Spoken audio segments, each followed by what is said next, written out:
Hey, welcome back, everybody. Redoing my video. There's certain words which I keep saying, and my wife finds it's not good. Which is one of those words is whatever.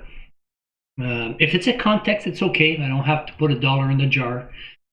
But I just thought I'd just start it over. Make sure I clear some certain words that we're used to saying in life. But anyways, without any ado, hey, there you go. Anyways, that's a bad word. Oh my god. So we've learned so far a few things with all these protein videos that I'm doing. Now it's protein powder today. And we'll learn that not all these supplements are equal. There's so many out there, and sorry because there's some little things I put on my screen so I don't forget, because there's so much information that I have to get through in so little time. But moving forward, there's at least 100 different brands of these protein powders out there. So many manufacturers that want that space. So how do we know which one's good for us? Where do we go from here? Today, it's so easy to buy these products. They're in shopping markets, drugstores, they're online. We'll review that with you today, and we'll try to see how you can make the best decision to buy what's good for you. So before we move forward, guys, you know the drill. Subscribe. It helps this channel move forward. Hit that like button or a little thumbs up if you like what you see, so I know I'm going in the right direction. And if you want to know when I decide to put one of these other videos on, hit that bell and make sure that you select all notification so you get an email whenever I decide, every week, every 2 or every 3 weeks, depending how busy I am, to post another one of these videos. So without any delay, before looking into all the different types of protein powders out there, let's take a look at the different types of the way they make it, how it's broken down. The one that you'll see the most common out there is concentrated. What they do is remove all the non-protein powder parts in there, try to keep as much protein as they can, but there's still carbohydrates, there's still fat, sorry, in there, and there's a few much, but still the percentage of protein powder that stays within that powder that you take it is between 70 and 80%. Then there's isolate, as you could see from this image. That one is a much higher percentage of protein. By the time they finish, they virtually, there's no more lactose in there, carbohydrates, or fat in some of them. Much higher in BCAA, which are the 3 types of proteins that you need, or let's say the market seems to concentrate on, or the studies show that it builds muscle. And we'll get into BCAA in a minute. But, out of a scoop that you get in there, out of 30 grams of protein, 30 grams in a scoop, you may get 27 grams of protein. So it may vary from 90 to 95%. So even higher in protein pureness, which is pretty good, but it will cost you, for doing that. The procedure is a lot more expensive. But, while you're there, you're taking protein powder, you might as well take what's the best on the market. Then there's hydrolyzed. I didn't want to mention it, but I thought, it'd be good to just pass by there. It's protein broken down to several different little amino acids for better absorption. But unfortunately, what they do with hydrolyzed protein powder, it's not good. And we'll get into that. It's expensive on top of that. But you know what? Hydrolyze is more like for collagen. Makes more sense on that place. But again, collagen will be my next video. Moving forward, let's take a look at the 3 most common protein that I figure are on the market right now. Sorry about that. Whey, casein, and pea. 3 less common is hemp, egg, and soya. So let's start with the most common one, which is probably the most popular because it contains all the amino acids, if you viewed my other videos, which is best suited to building muscles and create a fat loss. It is a complete protein. Okay, when I say it's got the complete amino acids, it's because it's a complete protein. It's rapidly digested, so when you take it in, it's digested really quickly and absorbed really quickly. More than the majority of the proteins out there. So what is whey? Well, it's basically milk put through a filter. There's a process. It dries up and they work it till it becomes whey protein in a big format, without going into the chemistry of things. Yeah, you have in the whey protein, what we just talked about, you have the concentrated type, okay, which I have to say is the majority of the whey proteins out there. And again, concentrate has a lot of milk solids in them, and that's not really good for you. Basically, you want to stick away from that because apart from not being good for you, it's inflammatory, so it's not something you want. Go for isolate. Isolate contains a lot less lactose, fat, contains a lot more nutrients. Yeah, it's a little bit more expensive, 90 to 95%, like I said. Much more protein and, more pure, put it that way. So for your scoop, you're getting a lot more protein in that scoop than you are getting with concentrated, which is inflammable. You want to keep away, basically. So we know whey protein is the best suited protein right now on the market for post-workout because it's quickly absorbed through your body and quickly supports your muscle building. But there's one important note that we have to know, remember that since it gets absorbed really quickly, it goes down pretty quickly also. So it does trigger and does spike your insulin levels. Maybe something you don't want if you have a situation, diabetes or whatever. There you go. I don't know if it's in context. I might have to put $1 in the jar there. Oh God. Okay, so what would be important then is look for grass-fed whey protein as much as possible, non-OGM, organic. What I go for is, I showed you before, I'll show you again. I go for this one. The raw organic protein, I love it. It's a complete protein, even though it was evaluated by some other companies who had a better idea of what their protein was and didn't know if it was a complete protein. But yeah, it has the pea, has the hemp. All these guys together gives you a complete protein. I don't know why they did that, but anyways.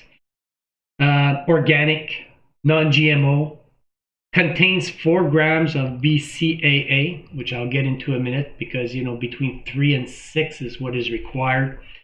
22 grams in a small scoop, 0 sugar, gluten-free. I mean, what else you want? You look at all the ingredients in there. Everything is organic. It's one of the best protein. I know there's better out there, but I like this one because I could make it a full meal by adding extra stuff in there.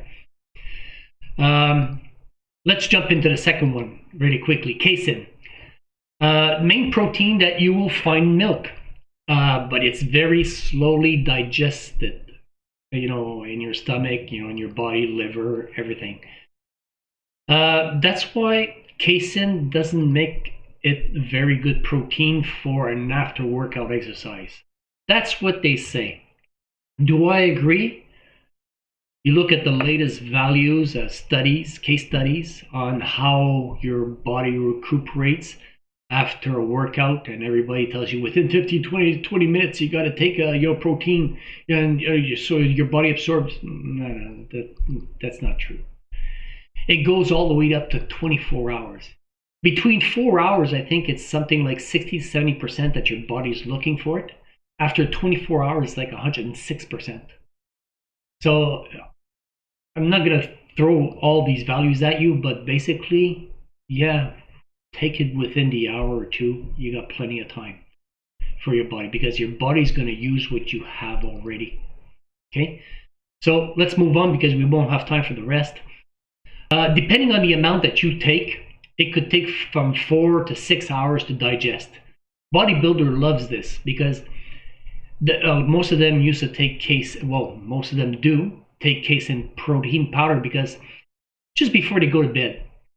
Because you see, at night, your body tells itself, oh, finally, I get some time to rest, but at the same time, I have to hurry up and repair before the process starts over. He gets up and everything like that. So basically, your body is in repair mode at night when you're sleeping. And when you get up in the morning, you're already like a 10 to 15 grams of protein deficient. That's what we call protein breakdown, MPB, signification of that acronym. That's why I say it's so important. Breakfast is so important to have at least 20 to 25 grams of protein so you offset that protein balance deficiency that was caused at night by your body. And why do these builders take this in, take casein at night? It's because it's a constant flow of protein to give your body and for it to repair, for that extra protein that you have.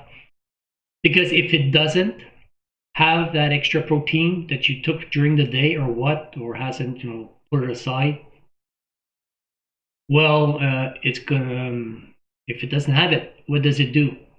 Like every time it goes towards your muscles and eats away your muscles and uses the protein from your muscles. So big bodybuilder doesn't want that, doesn't want to lose 1 pound or anything. He doesn't want to lose anything from his muscles. So he feeds himself so that your body does have that. But the best thing is, I want to stay away from casein protein powder because it does have bad addiction, and that addiction makes you crave carbs and sugar. Just stay away from the stuff. If you want the effect of casein, go for the best cottage cheese you could find, or natural Greek yogurt is going to do the same thing. Here's a chart that gives you about an idea of what whey does, instead of energy, and what casein does in yogurt, cottage cheese, and so on. All right, moving forward, pea protein, a great option for vegetarians. Yeah, since some people do have allergies or do have intolerance to dairy and eggs, and it's 100% plant-based, so it's great. But the thing is about peas, why it's so high still on the market, it's almost 98% BCAA. Here comes that word again, BCAA. Which, don't worry, I'll get into that. But BCAA, basically, just quickly, really, BCAA has the 3 best amino acid for case studies that were done out there, that has the highest absorption rate and really concentrate on your muscles building and fatigue and everything around there. Okay, so basically pea protein makes it superior. I would just say plant-based protein better than all the ones out there, but it's not a complete protein. It doesn't have the whole set of amino acids in there. So just remember that. You cannot replace it as a meal or anything like that. It's just like you may want to take it before or take it after. It's okay. But it's a great protein powder because case studies, if I remember right, over 100 different subjects, in clinic, was that a certain amount of people took whey and a certain amount of people took pea protein. And guess what the pea protein people or subjects got? They had a difference in 5%. It's not much, but still 5% is there. In difference, an increase in muscle thickness. How about that, huh? Somebody tell me that BCAA doesn't work. He better read his studies properly. Anyways, Moving forward, egg protein found in protein powders is mostly egg white, and what they do is isolate that protein, so it makes it an excellent alternative for people that have, like milk allergies, and it is a complete protein. It obviously comes from animals. Uh, it'll help you in muscle growth, that's for sure. But the thing is, we hear less about it. It's so expensive, so people tend to shy away and buy cheaper whey protein, thinking it's going to do them good. So unfortunately, you don't see much of that on the market anymore. Soya is a complete protein, stimulates the muscle also. It's very easy digested. It's great for bone and cardiovascular disease, but oh my god, because of the stupidity of all this OGM, genetically modified profile that soya has, it's not organic, it's not stuff from pesticides and all that. Let me say this properly, the isoflavones in there are going to affect your hormones, or may affect your hormones. Since I'm always referring to that study, like in 2013, it's the Journal of the American College Nutrition, compared the effect of supplementation for a whey group and a soya group, and found that the soya group had lower testosterone response. Well, man, you don't want that unless you're 20 years old and you got plenty there. But the whey users had a better controlled over an effect of blunting the cortisol in their body. And cortisol, it's not something that I talked about very much, but it's the stress hormones that kind of breaks down your muscles. And you got to be careful, when you're running or doing those marathon, anything over 30 minutes, after a certain while, your chart goes up, your testosterone is here, and it starts surpassing. That's why when you go in gym and you got like one of those guys following you, a trainer, they'll tell you not more than 30 minutes on your treadmill or when you're doing exercise pretty quick. So it's something that I kind of try to shy away from because of that, or you go for organic as much as possible. Hemp is the next one, derived from cannabis seeds. It's got great levels of omega-3 essential fats, of what we need. May have a little higher calorie content, but it's not the end of the world. But one thing you may want to do with hemp is like mix it up with pea. It's going to give you a complete protein with the pea protein. So you balance it 15-15, grams of protein each, and you'll have pretty much a very nicely balanced complete protein. And the other one I didn't want to mention was beef hydrolyzed.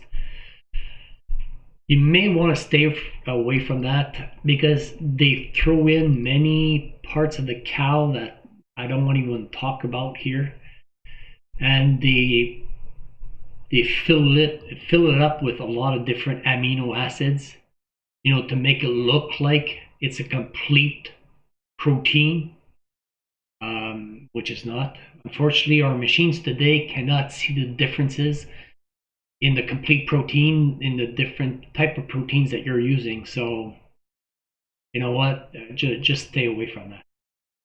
Unless you're talking collagen or what, but that's something else.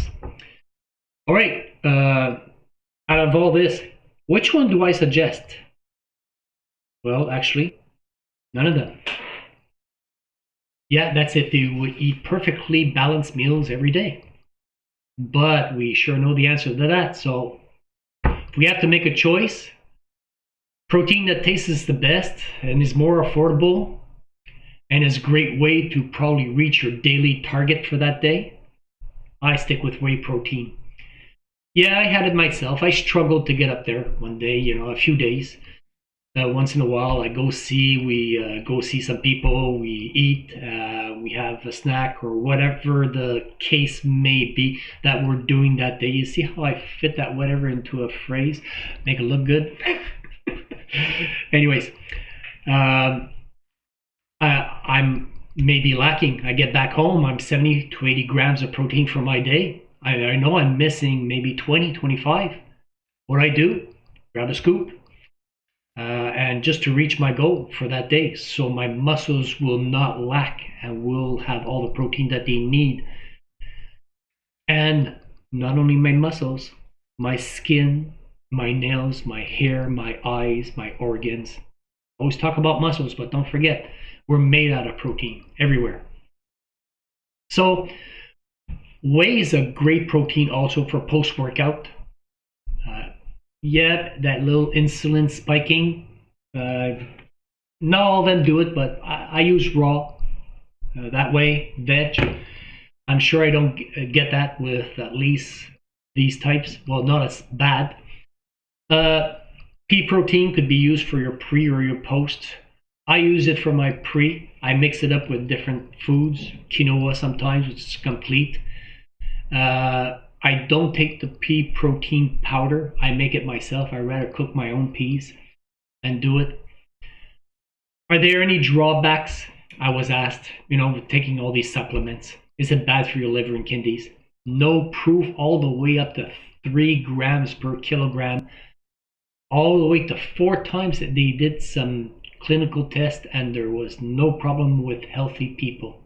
I'm not saying if you have kidney issues or you do have some health problems, you better verify with your doctor on that.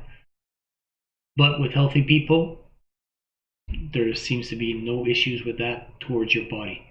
But that said, all this, we better take into account and we cannot neglect that these protein powders, like any other protein powders, may have some byproducts in there.